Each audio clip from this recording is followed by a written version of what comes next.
వెలుగు దినపత్రికలోని ముఖ్యాంశాలు ముందుగా హెడ్లైన్ చూసుకున్నట్లయితే సముద్రం అడుగున మోడీ పూజలు, జనం ఖర్చులు డబుల్, 10 ఏళ్లలో భారీగా పెరిగిన నెలవారీ వ్యాయామం, లోకో పైలట్ లేకుండా దూసుకెళ్లిన ట్రైన్, అవమానాలు భరించలేకే బీఆర్ఎస్ను వీడుతున్నారు. ఆ పార్టీ ఉద్యమకారులను విమర్శించింది మంత్రి పొన్నం. ప్రజావాణి దరఖాస్తులు పెండింగ్ పెట్టొద్దు, ఎప్పటికప్పుడు పరిశీలించాలి.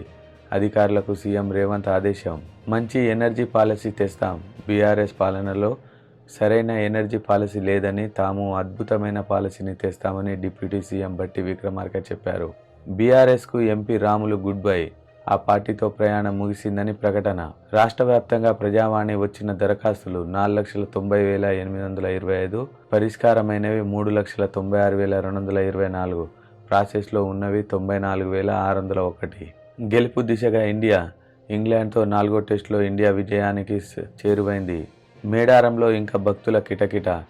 జాతర ముగిసిన తగ్గని రద్దీ. ఆదివారం 5 లక్షల మందికి పైగా రాక. విచారణకు హాజరు కాలేను, వర్చువల్గానైతే ఓకే. సిబిఐకి ఎమ్మెల్సీ కవిత లేఖ. పాలమూరులో 10 ఏళ్ల కొత్త ఆయకట్టు రాలే. ఉమ్మడి మహబూబ్నగర్ ప్రాజెక్టులపై గత బీఆర్ఎస్ సర్కార్ నిర్లక్ష్యం. తాగి తన్నులు తింటున్నారు, భర్తలపై పెరుగుతున్న భార్యల దాడులు. కరీంనగర్ భూ కబ్జా దందాలో కదులుతున్న డొంక. ప్రజల నుంచి 750 ఫిర్యాదులు.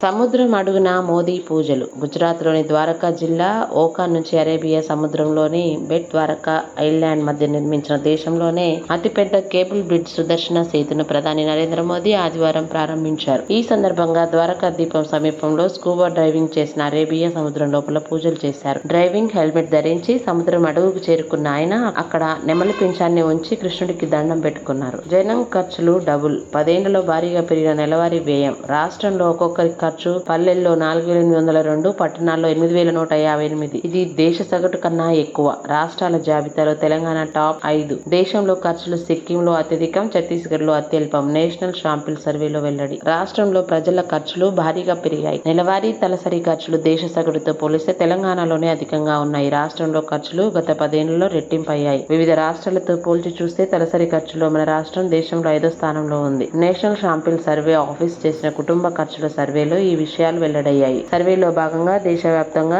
2,61,746 కుటుంబాల పల్లెల్లో 1,55,014, పట్టణాల్లో 1,06,732 నెలవారీ ఖర్చులను అడిగి తెలుసుకున్నారు. మన రాష్ట్రంలో పల్లెల్లో 3,553, పట్టణాల్లో 3,233 కుటుంబాలను సర్వే చేశారు. తిండి, చదువులు, పెట్రోల్, డీజిల్, గ్యాస్, వైద్యం తదితర అవసరాలకు అయ్యే ఖర్చుల గురించి అడిగి తెలుసుకున్నారు. లోకో పైలట్లు లేకుండా దూసుకెళ్లిన ట్రైన్. లోకో పైలట్లు లేకుండానే గూడ్స్ ట్రైన్ దాదాపు 70 కిలోమీటర్లకు పైగా దూసుకెళ్లింది. 53 వ్యాగన్లతో కూడిన ఈ రైలు జమ్మూ కాశ్మీర్లోని ఖదువాన్ నుంచి పంజాబ్లోని హోషియాపూర్ జిల్లా వరకు ప్రయాణించింది. అవమానాలు భరించలేకనే బీఆర్ఎస్ ను వీడుతున్నారు. ఆ పార్టీ ఉద్యమకారులను విస్మరించింది మంత్రి పొన్నం. కాంగ్రెస్ లోకి GHMC deputy mayor Mothe Srilatha, ఆమె భర్త శోభన్. అత్తారింటి నుంచి పుట్టింటికి వచ్చినట్టుంది మోతే శ్రీలత. మాతోనే గ్రేటర్ లో టీఆర్ఎస్ పుట్టింది, మాతోనే ఖతమైంది శోభన్. బీఆర్ఎస్ కు తీగల కృష్ణారెడ్డి రాజీనామా, ఇయాల కాంగ్రెస్ లో చేరిక. బీఆర్ఎస్ కు ఎంపీ రాములు గుడ్ బై. ఆ పార్టీతో ప్రయాణం ముగిసిందని ప్రకటన.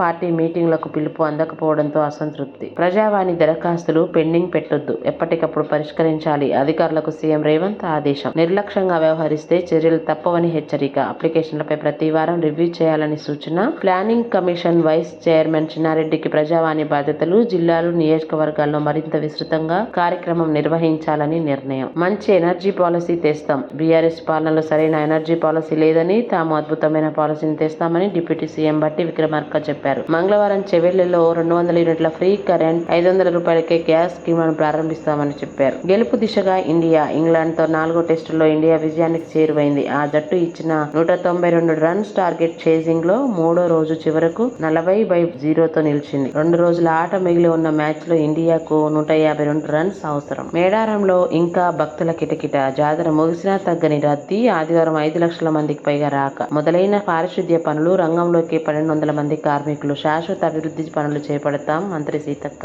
తాగి తన్నులు తింటున్నారు, భర్తలపై పెరుగుతున్న భార్యల దాడులు. బాధితులు తాగుబోతులు, నిరక్షరాస్యులు. దేశంలో భర్తలపై 5 పెరిగిన వయలెన్స్. లిక్కర్ తాగి ఫ్యామిలీని పట్టించుకోకపోవడంతోనే కొడుతున్నామన్న భార్యలు. బయో సోషల్ సైన్స్ రీసెర్చ్ వెల్లడి. కరీంనగర్ భూ కబ్జాల దందాలో కదులుతున్న డొంక. ప్రజల నుంచి 750 ఫిర్యాదులు. ఇప్పటికే పలువురు కార్పొరేటర్లు అరెస్ట్. కబ్జాలకు సహకరించిన ఆఫీసర్లపై పైన సర్కారు ఫోకస్. తాజాగా తహసీల్దార్ ను A9 గా చేరుస్తూ నోటీసులు. లిస్ట్ లో మరికొందరు పోలీస్ రెవెన్యూ ఆఫీసర్లు. విచారణకు హాజరు కాలేను, వర్చువల్ గానైతే ఓకే. సిబిఐకి ఎమ్మెల్సీ కవిత లేఖ.